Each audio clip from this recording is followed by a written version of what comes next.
ಸೊಸೆ ಗೆಳತಿಯು ಸೊಸೆ ಒಡತಿಯು ಸೊಸೆ ಮನೆಯ ಬೆಳಗುವ ದೀಪ ಹೊಸ ಚಿಗುರನು ಹಸಿರಾಗಿಸೋ ಸೊಸೆ ತಾಯ ಎರಡನೇ ರೂಪ ಸೇರನೊದ್ದು ಮನೆಯ ಸೇರುವ ಸೋರದಂತೆ ಸುರು ಕಾಯುವ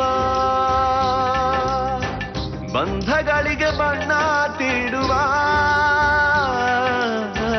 ಕನಸುಗಳಿಗೆ ಕಣ್ಣ ನೀಡುವ ಸೊಸೆ ಸೊಸೆ ಸೊಸೆ ಸೊಸೆ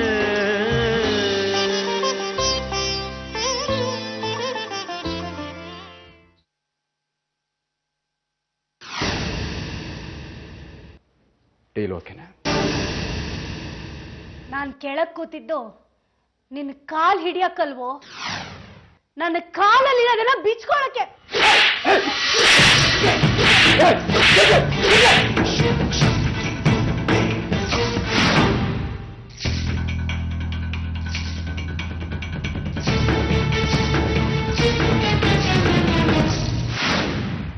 ಎಕ್ಸ್ಕ್ಯೂಸ್ ಮೀ, ಇನ್ನೂ ಎಷ್ಟೊತ್ತಾಗ್ಬೋದು? ಪ್ಲೀಸ್ ಸ್ವಲ್ಪ ಹೊತ್ತು ವೇಟ್ ಮಾಡಿ. ಹಾ, ಕೀರ್ತಿನೇ. ಪ್ರತಿಯೊಂದು ಮಾತನ್ನು ಗಮನ ಇಟ್ಟು ಕೇಳಿಸ್ಕೊಂಡು ಕೀರ್ತಿನೇ ನಾನು. ಮಿಡಲ್ ಕ್ಲಾಸ್ ಹೆಣ್ಮಕ್ಳು ಹೊಸಲ್ ದಾಟ್ ಬರ್ತಾರೆ ಅಂದ್ರೆ ಅದು ನಿನ್ನಂತ ಹೆಣ್ಣು ಮಕ್ಳು ಹಾಕಿ ಅನ್ಕೊಳಕಲ್ವೋ? ಕಷ್ಟಪಟ್ಟು ದುಡಿದು ತಮ್ಮ ಕಾಲ್ ಮೇಲೆ ತಾವು ನಿಂತ್ಕೊಳ್ಳೋದಕ್ಕೆ, ತಮ್ಮನ್ನ ನಂಬ್ಕೊಂಡಿರೋರು ಹೊಟ್ಟೆ ತುಂಬಿಸೋದಕ್ಕೆ, ಹೇಳ್ಕೊಳ್ಳೋದಕ್ಕೆ ವೈಟ್ ಕಾಲರ್ ಅಫಿಷಿಯಲ್, ಆದ್ರೆ ಮಾಡೋದು ಲುಚ್ಚ ಕೆಲಸ. ಹೊಟ್ಟೆ ಹೊರ್ಕೊಳಕ್ ಬರೋ ಹೆಣ್ಣು ಮಕ್ಕಳು ಬಟ್ಟೆ ತೆಗೆಯೋ ಕಚಡ ನೀಸ ನೀನು.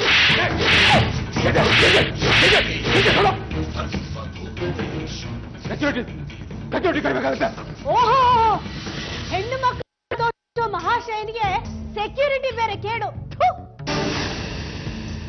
ಹಣೆಯಲ್ಲಿ ಬಡತನ ಬರ್ಕೊಂಡ್ ಬಂದ್ ಮಾತ್ರಕ್ಕೆ ಶೀಲಾನು ಮಾರಾಟಕ್ಕೆ ಇಟ್ಟಿದೀವಿ ಅನ್ಕೊಂಡ್ಬಿಟ್ಟಿದ್ಯಾ? ಹೆಣ್ಣು ಅಂದ್ರೆ ನಿನ್ ತಟ್ಟೆಲಿರೋ ಊಟ ಅನ್ಕೊಂಡಿದ್ಯೇನೋ? ದುಡ್ಡಿದೆ ಅಂದ್ ಮಾತ್ರಕ್ಕೆ ಏನ್ ಬೇಕಾದ್ರೂ ಕೊಂಡ್ಕೊಳ್ಬೋದು ಅಂತ ಅನ್ಕೋಬೇಡ. ಹೋದ್ರೆ ಬೀದಿಲಿ ನಿನ್ನ ಮಾನ ಮರ್ಯಾದೆ ಹರಾಜಾಕ್ಬಿಡ್ತೀನಿ.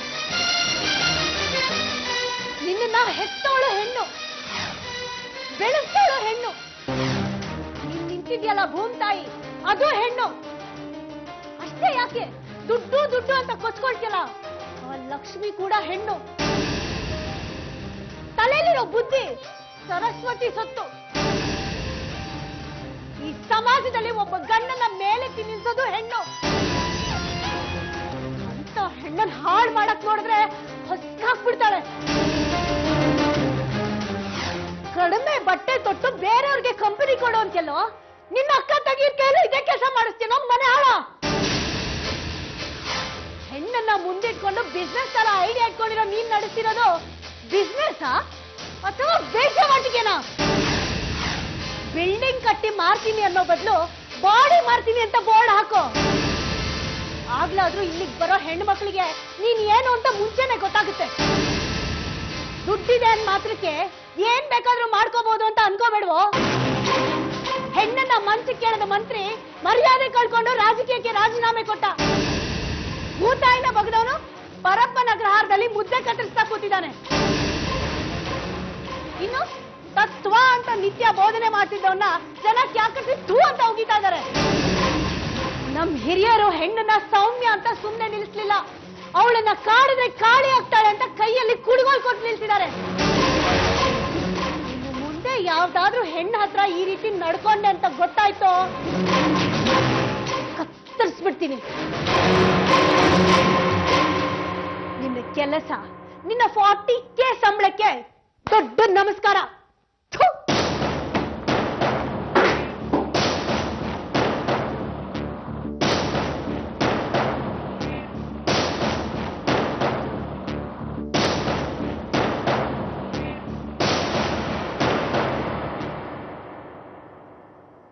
ಏನಪ್ಪ, ನಿನ್ನೆ ತಾನೇ ಬಂದ್ಲು, ಇವಾಗಲೇ ಹೋಗ್ತಾ ಇದ್ದಾಳೆ. ಏನಾಯ್ತು?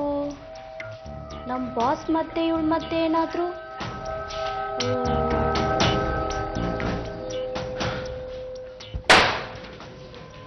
ಇನ್ನು ನಿಮ್ಮ ಬಾಸ್ ಮೀಟಿಂಗ್ ಮುಗ್ದಿಲ್ವಾ? ದಯವಿಟ್ಟು ಅವ್ರಿಗೊಂದು ಫೋನ್ ಮಾಡಿ ಹೇಳಿ ಸೀತಾರಾಮಯ್ಯನವ್ರ ಮೊಮ್ಮಗ ರಾಘವ ಬಂದಿದ್ದಾನೆ ಅಂತ. ಓಕೆ ಸರ್, ಒಂದು ನಿಮಿಷ.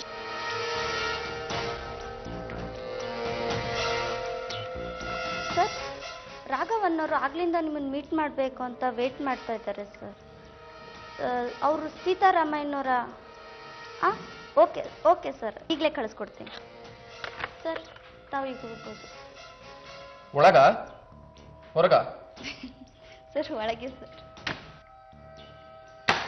ಸಾರಿ. Excuse me sir. Please come back. ಕೂತ್ಕೊಳ್ಳಿ. Thank you sir.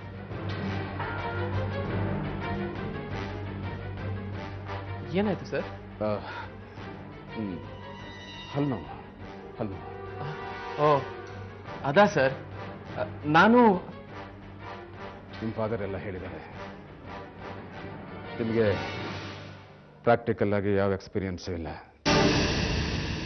ನಮ್ಮ ಕಂಪ್ನಿ ಏನು ಅನ್ನೋದು ನಿಮ್ಗೆ ಗೊತ್ತಿದೆ ಅಂದ್ಕೋತೀನಿ. ಗೊತ್ತು ಸರ್. ಹೊರಗಡೆ ವಿನ್ಸೆಂಟ್ ಅಂತ ಇರ್ತಾರೆ, ಅವ್ರನ್ನ ಮೀಟ್ ಮಾಡಿ. ಯಾವುದಾದ್ರೂ ಪರ್ಟಿಕ್ಯುಲರ್ ಜಾಬ್ ಮೇಲೆ ಪ್ರೆಸೆಂಟೇಷನ್ ಕೊಡಿ. ನಿಮ್ಗೆ ಎಷ್ಟು ಗೊತ್ತು ಅಂತ ನನಗೂ ಗೊತ್ತಾಗುತ್ತೆ. ಆಗ ಈಸಿಯಾಗಿ ನಿಮಗೆ ಯಾವ ಜಾಬ್ ಕೊಡ್ಬೋದು ಅಂತ ಡಿಸೈಡ್ ಮಾಡ್ಬೋದು. Okay sir. ಆದರೆ ಒಂದು ರಿಕ್ವೆಸ್ಟು, ದಯವಿಟ್ಟು ನನ್ನನ್ನು ಹೋಗಿ ಬನ್ನಿ ಅಂತ ಮಾತಾಡಿಸ್ಬೇಡಿ. ಹೋಗು ಬಾ ಅನ್ನಿ. ಸಿಂಗ್ಯುಲರ್ನಲ್ಲಿ ಮಾತಾಡ್ಸಿದ್ರೆ ಸಲಿಗೆ ಹೆಚ್ಚಾಗುತ್ತೆ. ಆ ಸಲಿಗೆ ಹೆಚ್ಚಾಗಿ ಮಾರಾಯ ಇವತ್ತು ಕೆನ್ನೆ ಮುಚ್ಕೊಂಡು ಕೂತಿದ್ದೀನಿ. Thank you sir. Please take care of your teeth.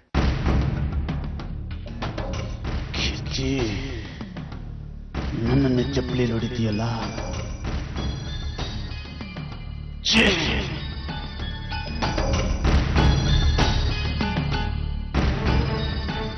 ಬಿಡಲ್ಲ ಕಣೆ.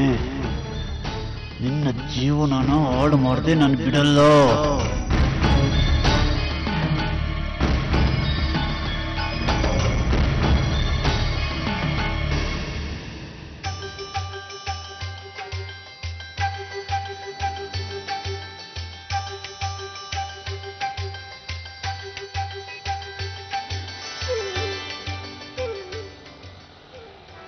ಫೋನ್ ಮಾಡಕ್ ಬಂದವ್ರ ಮುಖ ಪರಿಚಯ ಮಾಡ್ಕೊಳಕ್ಕಾಗತ್ತಾ ಅಂತಾನೆ. ಅದು ಸರಿನೇ. ಆದ್ರೆ ಇಲ್ಲಿಂದನೇ ಫೋನ್ ಮಾಡಿರೋದು ಅಂದ್ರೆ ಇಲ್ಲೇ ಎಲ್ಲೋ ಸುತ್ತಮುತ್ತ ಇರ್ತಾರೆ. ಈ ಏರಿಯಾದಲ್ಲಿ ಯಾರ ಮನೆ ಇದೆ? ಹಾ, ಕೃಷ್ಣನ್ ಮನೆ ಪಕ್ಕದ ರೋಡೆ ಅಲ್ವಾ? ಹೋಗೊಂದ್ಸರಿ ಕೃಷ್ಣನೇ ವಿಚಾರಿಸೋದು ಒಳ್ಳೇದು. ಹೆಣ್ಣು ಕೆಲ್ಸಕ್ಕೆ ಬಂದು ಅಂದ್ರೆ ಆಕೆ ಎಲ್ಲದಕ್ಕೂ ರೆಡಿ ಅಂತ ತೀರ್ಮಾನ ಮಾಡ್ಬಿಡುತ್ತೆ ಈ ಗಂಡೆ ಜಗತ್ತು.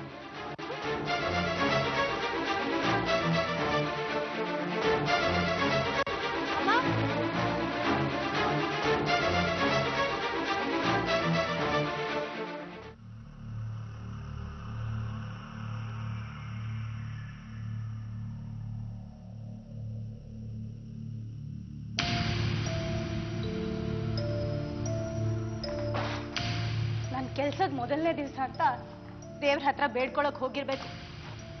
ಆ ದೇವ್ರು ಇಂಥ ಕಿರಾತಕರಿಗೆ ನನ್ನಂತವ್ರೆ ಸರಿ ಬುದ್ಧಿ ಕಲ್ಸೋಕೆ ಅಂತ ನನಗೆ ಈ ಕೆಲಸ ಕೊಡ್ಸಿದ್ನೋ ಏನೋ.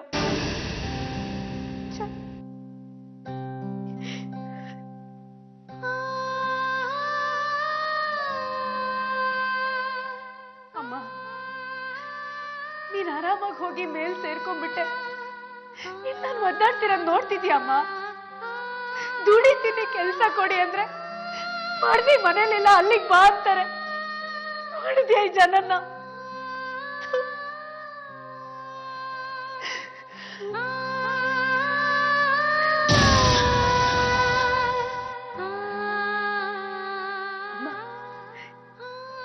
ಯಾಕಮ್ಮ ಹೀಗಾಗ್ತಿದೆ? ನಾನು ಏನೇ ಮಾಡಕ್ ಹೋದ್ರೂ ಅದಕ್ಕೆ ಏನಾದ್ರೂ ಒಂದು ಅಡ್ಡಿ ಬರ್ತಾ ಇದೆ. ನಿಮ್ಮ ಅಣ್ಣ ಸೀತಾರಾಮಯ್ಯನವ್ರ ಮನೆ ಒಗ್ಗಟ್ಟು ಉಳಿಸ್ತೀನಿ ಅಂತ ಇದಕ್ಕೆ ಮಾತು ಕೊಟ್ಟೆ. ಆ ಮಾತು ನಡೆಸ್ಕೊಡಕ್ಕೂ ಮುಂಚೆನೆ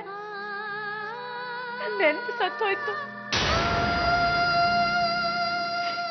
ಈಗ ನನ್ನ ಹೆಸರು ಹೇಳ್ಕೊಂಡು ಮನೆ ಸೊಸೆಯಾಗಿದ್ದಾಳೆ. ಆ ಮನೆನ ಹಾಳು ಮಾಡಕ್ ನಿಂತಿದ್ದಾಳೆ. ಆ ಮನೆ ಕಾಪಾಡೋಕೆ ನನ್ಗೆ ಯಾವ ದಾರಿನೂ ಇಲ್ಲಮ್ಮ. ಅದೇ ಮನೆ ನನಗೆ ಕೆಟ್ಟವಳು ಅನ್ನೋ ಮಟ್ಟ ಕಟ್ಟಿ ಹೊರಗಾಕಿದೆ ಅಮ್ಮ, ಹೊರಗಾಕಿದೆ. ನನಗೆ ಗೊತ್ತಿಲ್ಲ ರಾಘವ್ ಜೊತೆ ನನ್ನ ಪ್ರೀತಿ ಶುರುವಾಯ್ತು. ಹಳೆದೆಲ್ಲ ನೆನ್ಪಕ್ ಬಂದ್ಮೇಲೆ ದೇವ್ರು ಆ ಮನೆಗೆ ಸೇರೋಕ್ ಮಾಡ್ತಿರೋ ಸಹಾಯ ಅಂತ ಅನ್ಕೊಂಡೆ. ಆದ್ರೆ ಅದಕ್ಕೂ ಅಡ್ಡಿ ಬಂತು. ನೆಮ್ಮದಿಯಾಗಿದ್ದ ಆಶ್ರಮದಲ್ಲೂ ನೆಲೆ ಕಾಣಕ್ಕಾಗ್ಲಿಲ್ಲ. ಈಗ ನನ್ ಕಾಲ್ ಮೇಲೆ ನಾನು ನಿಂತ್ಕೋಬೇಕು ಅಂತ ಹೊರಟೆ. ಇಲ್ಲ, ನನಗ್ ಮುಂದೇನ್ ಮಾಡ್ಬೇಕು ಒಂದು ಗೊತ್ತಾಗ್ತಿಲ್ಲ ಅಮ್ಮ. ದಯವಿಟ್ಟು ನನಗ್ ನೀನೇ ದಾರಿ ತೋರಿಸ್ಬೇಕು, ನೀನೇ ದಾರಿ ತೋರಿಸ್ಬೇಕಮ್ಮ.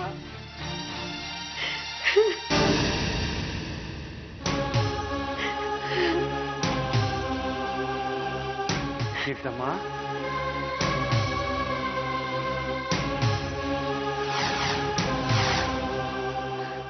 ಅಣ್ಣ ನೀವಿಲ್ಲೇ? ಹುಡುಕ್ಬಿಟ್ಟೆ ಕೀರ್ತಮ್ಮ, ಹುಡುಕ್ಬಿಟ್ಟೆ. ಹಬ್ಬ, ಸದ್ಯ ನೀವು ಸಿಕ್ಕಿದ್ರಿ. ಕೀರ್ತಮ್ಮ, ಆ ಫೋಟೋದಲ್ಲಿ ಇರೋರು ಯಾರು? ಅದು ಕೃಷ್ಣನ್ ತಾಯಿ ಅಣ್ಣ. ನನಗೂ ತಾಯಿ ಥರಾನೇ ಅವರು. ಅವರಲ್ಲ, ಅವ್ರ ಪಕ್ಕದಲ್ಲಿದ್ದಾರಲ್ಲ ಅವರು. ಅವ್ರು ಯಾರು ಅಂತ ನನಗೂ ಗೊತ್ತಿಲ್ಲ. ಆದ್ರೆ ನಾನು ಅವ್ರನ್ನೆಲ್ಲೂ ನೋಡಿದ್ದೀನಿ. ಇವ್ರನ್ನ ನೀವ್ ನೋಡಕ್ ಹೇಗ್ ಸಾಧ್ಯ ಅಣ್ಣ? ಹಾ, ಅಪ್ಪಾಜಿಯವ್ರ ರೂಮಲ್ಲಿ ನೋಡಿದ್ದೀನಿ. ಅಪ್ಪಾಜಿಯವ್ರ ತಂಗಿ ಇವರು. ಇವ್ರ ಹೆಸರು ವಸುಧಾ ಅಂತ. ವೈದೇಹಿ ಅಕ್ಕ ಇದಾರಲ್ಲ, ಅವ್ರ ಮಗಳಿಗೆ ಇವ್ರ ಹೆಸರೇ ಇಟ್ಟಿರೋದು. ನೀವು ಅವ್ರ ಫೋಟೋ ಮುಂದೆ ನಿಂತ್ಕೊಂಡು ಯಾಕೆ ಕಳ್ತಿದ್ದೀರಾ? ಅವ್ರು ನಿಮ್ಗೆ ಏನಾಗ್ಬೇಕು? ಅದು ಅಲ್ಲೇ ಕೃಷ್ಣನ ಅಮ್ಮನ ಫೋಟೋ ಇದೆಯಲ್ಲ ಅಣ್ಣ, ನಾನು ಅದನ್ನ ನೋಡ್ಕೊಂಡು ಹೇಳ್ತಾ ಇದ್ದೆ. ಹೇಳದ್ನಲ್ಲ, ಅವರು ನಂಗೆ ತಾಯಿ ಸಮಾನ ಅಂತ. ನಾನು ಅವ್ರನ್ನ ಅಮ್ಮ ಅಂತಾನೆ ಕರೆಯೋದು. ಹಾಗಿದ್ರೆ ಅವ್ರಿದ್ದಾಗ್ಲೇ ಅವನ್ನೇ ತಗೊಂಡು ಅಳ್ಬೋದಿತ್ತಲ್ವಾ? ಈಗ ಯಾಕೆ ಫೋಟೋ ಮುಂದೆ ನಿಂತ್ಕೊಂಡು ಅಳ್ತಿದ್ದೀರಾ? ಕೀರ್ತಮ್ಮ, ನೀವೇನೋ ಮುಚ್ಚಿಡ್ತಿದ್ದೀರಾ. ಏನು ಮುಚ್ಚಿಡ್ತಾ ಇಲ್ಲ. ನಾನು ಬಂದು ತುಂಬಾ ಹೊತ್ತಾಯ್ತಮ್ಮ. ನೀವು ಆಡಿದ ಮಾತುಗಳನ್ನೆಲ್ಲ ನಾನು ಕೇಳಿಸ್ಕೊಂಡೆ. ಈ ತಾಯಿನ ಅಮ್ಮ ಅಂತಿದ್ರಿ, ಅವ್ರ ಅಣ್ಣನ ಸೀತಾರಾಮಯ್ಯವರು ಅಂದ್ರಿ, ನನ್ನ ಹೆಸರು ಇಟ್ಕೊಂಡು ಅಂಜಲಿ ಆ ಮನೆ ಸೊಸೆಯಾಗಿದ್ದಾಳೆ ಅಂದ್ರಿ.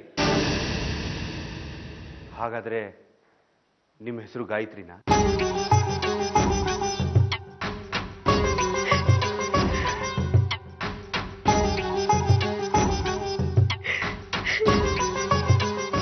ಹಾಗಾದ್ರೆ ನಾವಿಷ್ಟು ದಿನ ಗಾಯತ್ರಿ ಅನ್ಕೊಂಡಿರೋಳು ಅಂಜಲಿ ಆ ಮನೆನ ಹಾಳು ಮಾಡಕ್ ಬಂದಿರೋಳ?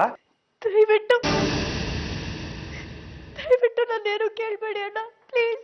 ಇದು ನಿಮ್ ಸ್ವಂತ ವಿಷಯ ಆಗಿದ್ರೆ ನಾನು ಕೇಳ್ತಿರ್ಲಿಲ್ಲಮ್ಮ. ಆದ್ರೆ ಇದು ಒಗ್ಗಟ್ಟು ಕುಟುಂಬಕ್ಕೆ ಸಂಬಂಧಪಟ್ಟ ವಿಷಯ. ಆ ಮನೆಗೆ ತೊಂದರೆ ಆಗ್ಬಾರ್ದು. ಅದೇನು ಅಂತ ಹೇಳಿ, ನೀವ್ ಯಾರು ಅಂತ ಮೊದಲು ಹೇಳಿ. ಹೇಳಿಲ್ಲ ಅಂದ್ರೆ ನನ್ ಮೇಲೆ ಆಣೆ. ಗಾಯತ್ರಿ ಸೀತಾರಾಮಯ್ಯನವ್ರ ತಂಗಿ, ಸುಧಾ ಮಗಳು. ಈ ವಿಷಯ ನನಗೆ ಗೊತ್ತಾಗಿತ್ತು ಅಮ್ಮ ಆಸ್ಪತ್ರೆಯಲ್ಲಿದ್ದಾಗ. ಅಮ್ಮ ಕ್ಯಾನ್ಸರ್ನ ಕೊನೆ ಸ್ಟೇಜಲ್ಲಿದ್ರು.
ಒಂದು ಕೆಟ್ಟ ಹುಳ ಒಳ್ಳೆತನದ ಮುಖವಾಡ ಹಾಕೊಂಡು ನಮ್ಮ ಮನೆ ಬಂದು ಸೇರ್ಕೊಂಡಿದೆ ಅಂತ ಆಯ್ತು. ಇದನ್ನೆಲ್ಲ ನೋಡ್ಕೊಂಡು ಸುಮ್ಮನಿರಕ್ಕಾಗುತ್ತೇನಮ್ಮ? ಇಲ್ಲ, ಅಪ್ಪಾಜಿಗೆ ಈ ವಿಷಯ ಹೇಳಲೇಬೇಕು. ಹಾ, ಅಣ್ಣ ನಿಂತ್ಕೊಳ್ಳಿ. ಬೇಡ ಅಂದ್ರೆ ಆ ಮನೆ ಹಾಳಾಗೋದನ್ನ ನೋಡ್ಕೊಂಡು ಸುಮ್ಮನಿರ್ಬೇಕೇನಮ್ಮ? ಈಗ ನಾವು ಸುಮ್ಮನಿದ್ದು ಹಾಳು ಮಾಡೋ ಪ್ರಯತ್ನನ ತಡಿಬೇಕೇ ಹೊರತು ಆ ಮನೆನ ಮತ್ತಷ್ಟು ಹಾಳು ಮಾಡಕ್ ಹೋಗ್ಬಾರ್ದಣ್ಣ. ಅಯ್ಯೋ, ಅಲ್ಲಿ ನಡೀತಾ ಇರೋದು ನಿಮ್ಗೆ ಗೊತ್ತಿಲ್ಲ ಕೀರ್ತಮ್ಮ. ನಿಮ್ಮ ಹೆಸರು ಹೇಳ್ಕೊಂಡು ಬಂದಿರೋ ಆ ಅಂಜಲಿ ಇಂಥವಳು ಅಂತ ಗೊತ್ತಾದ್ಮೇಲೆ ಅವಳು ಎಷ್ಟು ಕೆಟ್ಟವಳು ಅಂತ ನನಗೆ ಈಗ ಅರ್ಥ ಆಗ್ತಾ ಇದೆ. ಖಂಡಿತ ನಿಮ್ಮನ್ನ ಅಲ್ಲಿಂದ ಓಡ್ಸೋದಕ್ಕೆ ಅವಳೇ ಕಾರಣ ಆಗಿರ್ತಾಳೆ. ಕತ್ಲೆಯಲ್ಲಿ ಕೈ ತಪ್ಪಿ ರಾಗಣ್ಣ ನಿಮ್ ಬೆರಳಿಗೆ ಉಂಗುರ ಹಾಕಿದ್ರು ಅಂತ ಒಪ್ಕೊಳ್ಳೋ ಮನೆಯವರು ಕತ್ಲೆಯಲ್ಲಿ ಕಣ್ ತಪ್ಪಿ ಕೇಶವಣ್ಣ ನಿಮ್ಮನ್ನ ಒಪ್ಕೊಂಡ್ರು ಅನ್ನೋದನ್ನ ಯಾಕೆ ಒಪ್ಕೋಬಾರ್ದಾಗಿತ್ತು? ಅಷ್ಟೇ ಅಲ್ಲ, ಆ ವಸುದ ಮನೆ ಬಿಟ್ಟು ಹೋಗೋದಕ್ಕೂ ನೀವೇ ಕಾರಣ ಅನ್ನೋ ರೀತಿ ಮಾಡಿದ್ದಾಳೆ. ಆ ವಸುದ ಬರೆದಿಟ್ಟು ಹೋಗಿರೋ ಪತ್ರದಲ್ಲಿ ನೀವು ರಾಗಣ್ಣನ ಬುಟ್ಟಿಗೆ ಹಾಕೊಂಡ್ರಿ ಅನ್ನೋ ಕಾರಣಕ್ಕೋಸ್ಕರ ಅವಳು ಬೇರೊಬ್ಬನ್ನ ಹುಡ್ಕೊಂಡು ಹೋದ್ಲು ಅನ್ನೋ ರೀತಿ ಇದೆ. ಆ ರೀತಿ ಆ ರಾಕ್ಷಸಿನೇ ಬರೆದಿರ್ತಾಳೆ. ಹೀಗೆ ಆದ್ರೆ ನೀವು ಆ ಮನೆಗೆ ಬರೋದಿಕ್ಕಾಗೋದಿಲ್ಲ ಕೀರ್ತಮ್ಮ. ಈ ವಿಷಯನ ನಾನು ಅಪ್ಪಾಜಿಗೆ ಹೇಳಲೇಬೇಕು. ಹಾ, ಅಣ್ಣ ನಿಂತ್ಕೊಳ್ಳಿ. ಈ ಸತ್ಯ ಹೇಳೋದ್ರಿಂದ ಕೇಶವಣ್ಣನ ಜೀವನ ಏನಾಗುತ್ತೆ ಅಂತ ಯೋಚನೆ ಮಾಡಿದ್ದೀರಾ?